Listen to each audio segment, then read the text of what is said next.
اعوذ باللہ من الشیطان الرجیم بسم اللہ الرحمن الرحیم۔ کیا قاتلین امام حسین علیہ السلام شیعہ تھے یا وہ بزرگوار اور ان کی اولادیں تھیں جن کے لیے اللہ تعالیٰ نے قرآن حکیم میں سورہ منافقون کے ذریعے اشارہ فرمایا؟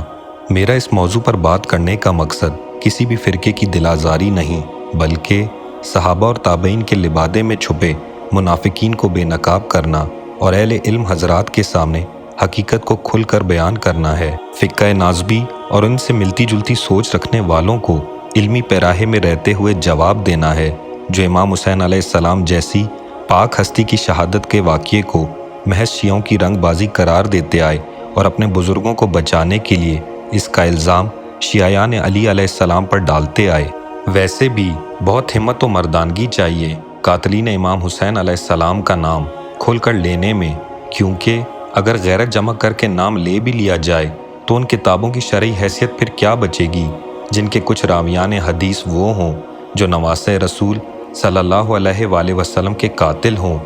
میں ہوں علی کاظمی اور آپ دیکھ رہے ہیں اہل بیت چینل۔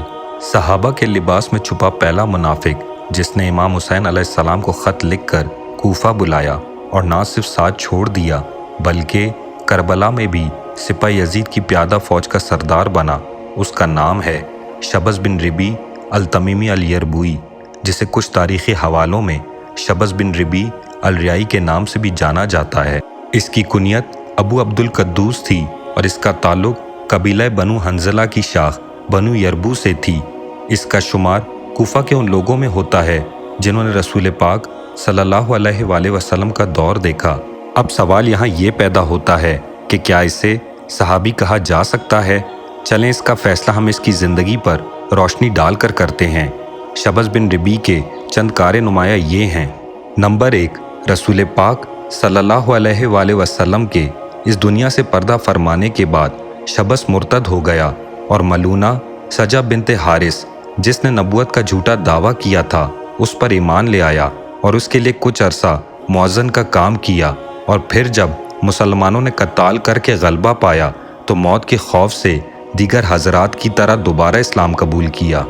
نمبر 2، قتل حضرت عثمان میں پیش رہا اور معاویہ بن ابو سفیان کو خط میں یہ تک لکھ کر اقرار کیا کہ میں عثمان کے قتل میں سرگرم تھا۔ نمبر 3،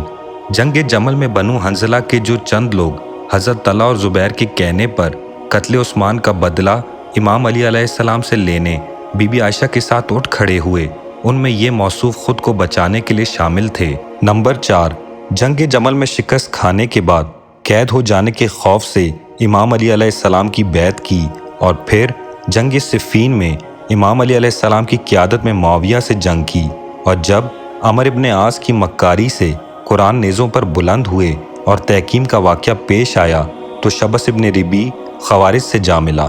نمبر 5، خوارج کے خلاف جنگ نیرواں سے قبل جب امام علی علیہ السلام نے عام معافی کا اعلان کیا تو امام علی علیہ السلام کی فوج کی کثرت دیکھ کر اور اپنی ہار کو یقینی مان کر شبس نے دوبارہ رنگ بدلا اور جنگ نیرواں میں خوارج ہی کے خلاف جنگ کی۔ نمبر 6، امام علی علیہ السلام کی شہادت کے بعد معاویہ کے ساتھ جا ملا، اور یہ جانتے ہوئے بھی کہ اس کے خط میں حضرت عثمان کے قتل کا اقرار تھا، معاویہ نے فراغ دلی کا ثبوت دیتے ہوئے گلے لگا لیا۔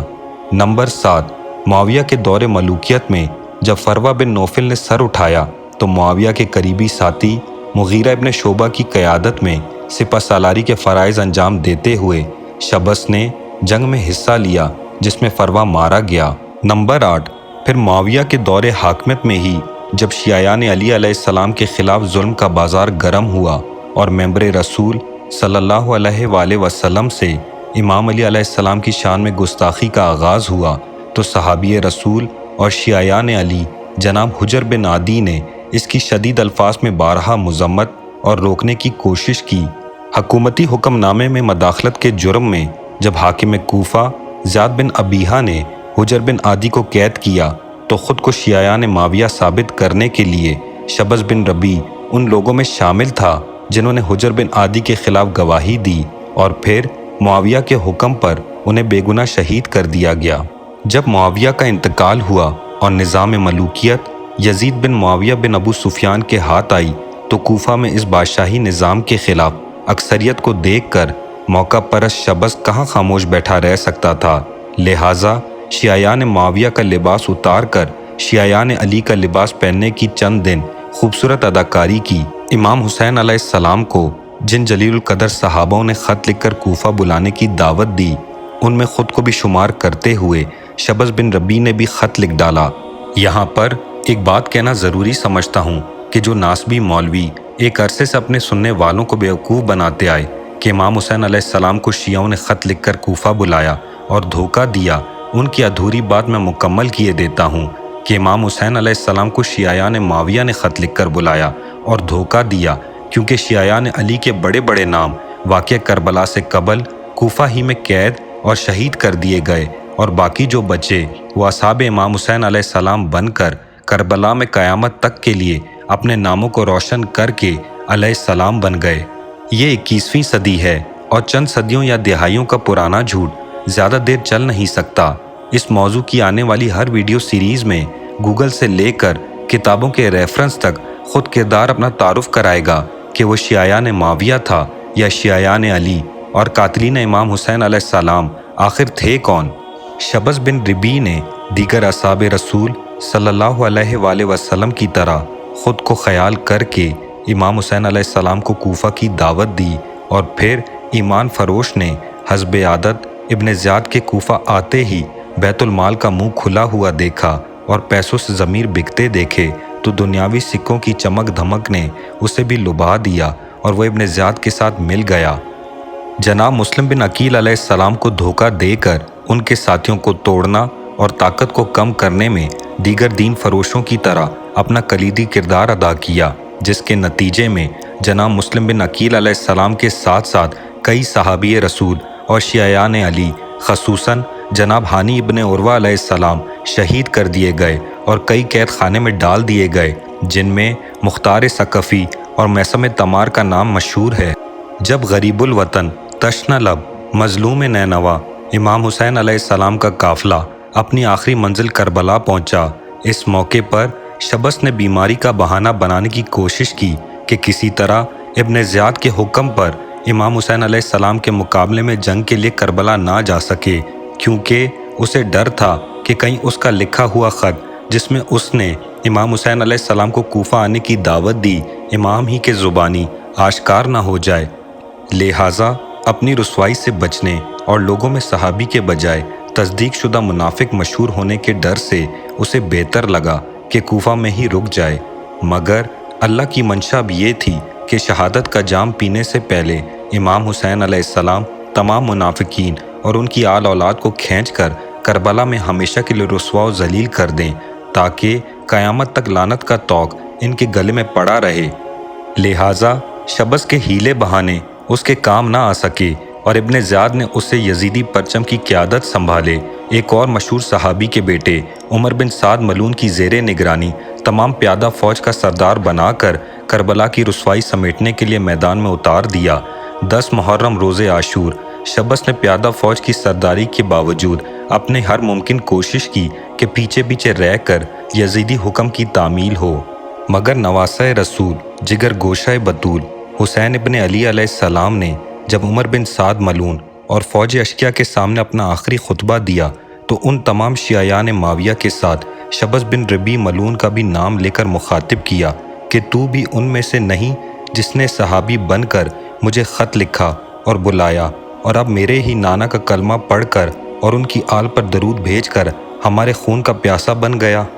مگر جو دنیاوی مال و دولت کی خاطر اپنے ضمیر کا سودا کر چکا ہو، وہ شبس سے حر نہیں بن سکتا۔ ایسا کردار ایک طرف تو ظالموں کی حمایت کرتا ہے، ساتھ ساتھ امید یہ بھی کرتا ہے کہ شاید اس کی آخرت سنور جائے۔ کچھ اہل سنت کی معتبر کتب جیسے بلادری کی اسناب الاشراف، ابن اسیر کی الکامل اور طبری کی تاریخ طبری اس کے دفاع میں بس اتنا ہی لکھ پائی کہ کربلا میں اس کی پیادہ فوج نے جب صحابی رسول اور شیعیان علی جناب مسلم بن اوسجہ علیہ السلام کی شہادت پر جشن منایا تو یہ انہیں واضح و نصیحت کرتا رہا۔ یہ تب بھی پند و نصیحت کرتا رہا جب شمر ابن ذوالجوشن ملعون نے امام حسین علیہ السلام کے خیام گاہ کو نیزے سے پھاڑ کر اپنی فوج کو چلا کر کہا کہ آگ لاؤ اور جلا دو اس کے خیمے کو اور اس میں موجود لوگوں کو جس پر امام حسین علیہ السلام نے شمر پر لعنت کی۔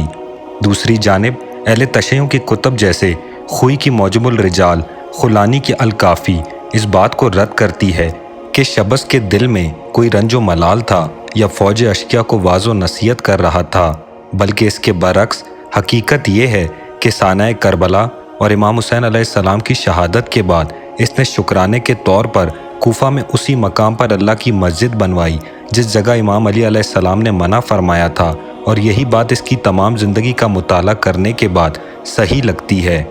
آخری میں میرا بس اتنا ہی سوال ہے، انجینئر سے لے کر ڈاکٹر تک، مفتی سے لے کر قاری، مولوی، ملا، مولانا تک، اور شعور رکھنے والے اہل علم حضرات سے کہ کیا ایسے انسان سے جو قاتلین امام حسین علیہ السلام میں شامل رہا اسے راویان حدیث میں شامل کرنا اور اس کی بیان کردہ حدیثوں کو سیاہ ستہ میں جگہ ملنا صحیح ہے؟ کیا ایسے کردار سے لی گئی حدیثوں کو معتبر اور عزت کی نگاہ سے دیکھنا جیسے سنن ابی داؤد اور امام نسائی میں درج ہے ٹھیک ہے؟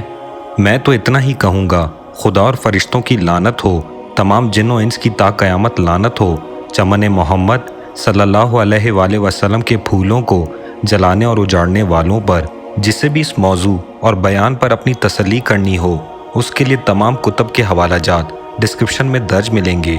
مزید قاتلین امام حسین علیہ السلام کے بارے میں تفصیلی جاننے کے لیے جڑے رہیے اور اس ویڈیو کو زیادہ سے زیادہ شیئر کریں تاکہ وہ تمام منافقین بے نقاب ہو سکیں جن کا اب تک پردہ رکھا جاتا رہا۔ تب تک کے لیے اللہ ہم سب کا حامی و ناصر ہو۔